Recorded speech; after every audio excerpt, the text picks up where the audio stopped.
திருச்சிற்றம்பலம். Agathiyar .tv நேயர்களுக்கு வணக்கம். இதுவரையும் சுவாமி அகத்திய மகரிஷியை பற்றி சாதுவாய் சொல்லப்பட்டது. இனியும் பிரபஞ்சங்களை பற்றி சொல்லும் பொழுது, பிரபஞ்சங்கள் எவ்வளவு துடிப்பாயும் வேகங்களாயும் இயங்குகிறதோ அதுபோல் மனிதனும் தன்னை அறியாது இயங்குகிறான். தன்னை அறியாமல் இயங்கும் மனிதனை தன்னை அறிந்து கொண்டு இயங்கும்படியாய சித்தர்களும் சொல்லப்படுகிறது.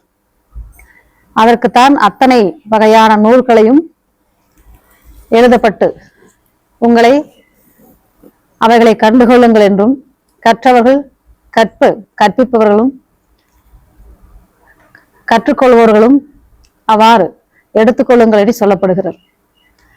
நாம் கற்கும் இடத்தில் இருந்தால் கற்றுக்கொள்ளலாம், கற்பிக்கும் இடத்தில் இருந்தால் கற்பித்து விடலாம்.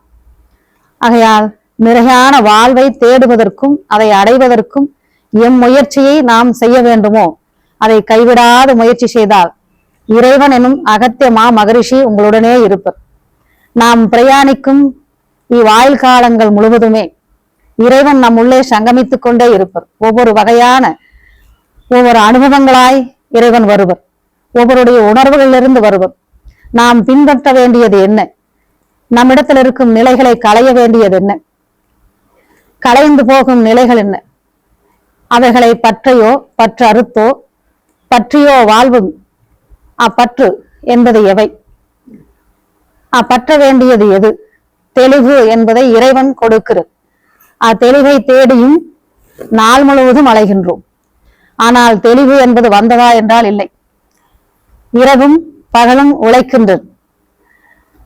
உழைப்புக்கு ஊதியங்களை வாங்கும் வரை அவன் ஓய்வதே இல்லை. ஆனால் வாங்கிய பின்னும் அவன் களைப்பு தீர்வதே இல்லை. ஆனால் தேடி அடைவதற்கும் ஒவ்வொரு நாளும் அவன் முயற்சித்துக் கொண்டே இருக்கின்றான். காலையில் எழுந்தவுடனே தன் பணியை செய்கின்றான், உண்கிறான், உறங்குகிறான், பின்னே தன் பணியை செய்கிறான், திரும்பவும் அதையே வந்து திரும்பவும் உறங்கி பின்னும் உண்டு, அதையே தினந்தோறும் செய்கிறான். ஆனால் இவ்வாழ்வை ஏன் இதை நாம் செய்கிறோம், நம்மை சுற்றி என்ன நிகழ்கிறது என்பதை அவன் யோசிக்கவும் மறந்து விடுகிறான். தன் வாழ்வையே தன்னை சார்ந்தவர்களையே பற்றி சிந்தித்து அவன் தன்னுடைய நிலைகளையே மறந்து விடுகிறான். தான் என்பதை உணரவும் இயலாமல் போகிவிடுகிறான். அதுவல்ல வாழ்க்கை.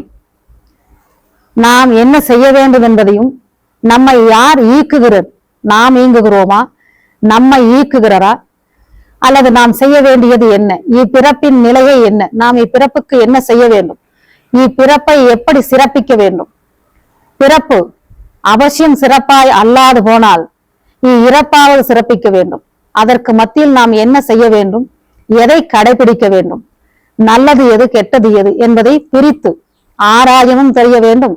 தன்னை உயர்த்தி வாழவும் தெரிய வேண்டும். உயர்வான வாழ்வையும் சிந்தனைகளையும் எப்பொழுதும் மறவக்கூடாது. எண்ணிக்கையற்ற எண்கோடி இறைவன் இருக்கிறது. எண்ணிக்கையற்ற எண்கோடி அணுக்கள் இருக்கிறது. அத்தனை அனுபந்தமாயும் இறைத்துவமும் இருக்கிறது.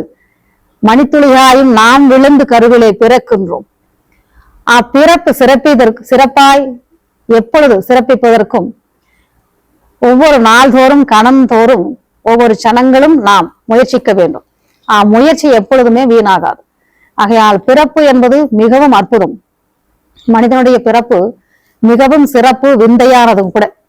சிறிய ஒரு புழுவாய் விழுகிறோம், பெரும் ஆலமரங்களை போல் நாம் வளர்கிறோம். அவனுடைய செயல் பேர் ஆற்றல் மிக்கதாயும் நிறையானதையும் அவனே அவன் செயல்களால் மாற்றிக்கொள்கிறான். எப்படி ஒரு மனிதன் மனிதனாய் வாழ வேண்டும், மனிதன் சித்தனாய் ஆகலாம், ரிஷியாய் ஆகலாம். அப்படியானால் ஞானியும் ஆகிறாள். மனிதன் ஒரு தெய்வமாயும் மாறலாம். ஆனால் அவனவன் செயலுக்கு ஏதுவாய், அவனவன் சிந்தனைக்கு ஏதுவாய் அவன் வாழ்வதற்கும் மாறுவதற்கும் அவன் முயற்சித்தால் இவ்வுலகமும் இப்பிரபஞ்சங்களும் அவசியம் வழிவிட்டே நிற்கும். அவனாய் மாறுவதற்கும் அவனை மாற்றிக்கொள்வதற்கும் வாய்ப்புகளை அளித்துக் கொண்டே இருக்கும். ஆனால் அவன் அதை பிரயோகம் செய்து கொள்ள வேண்டும், பயன்படுத்தி கொள்ள வேண்டும்.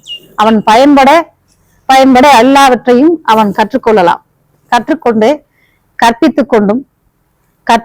கற்பித்துக் கொள்ளலாம்.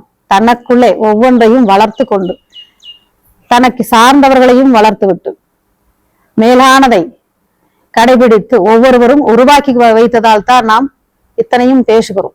இப்பிரபஞ்சங்கள் நிறைய கொடுத்து போனதை நம்முடைய உடலுக்கும் மனதிற்கும் என்னென்ன வேண்டும் என்பதை சற்று மெனக்கெட்டு கற்றுக்கொண்டால் பிறருக்கும் கற்பிக்கலாம், நாமும் நன்றாய் ஆரோக்கியமாய் வாழலாம். ஆகையால் இப்பிறப்பும் சிறப்பிக்கும், நம்முடைய பிறப்பின் நிறையை இறப்பிலும் சிறப்பிக்கும். ஆகையால் எல்லோரும் பிறப்பு சிறப்பிக்கும் நிலையை எவ்வாறென்று தேடுதல் வேண்டும்.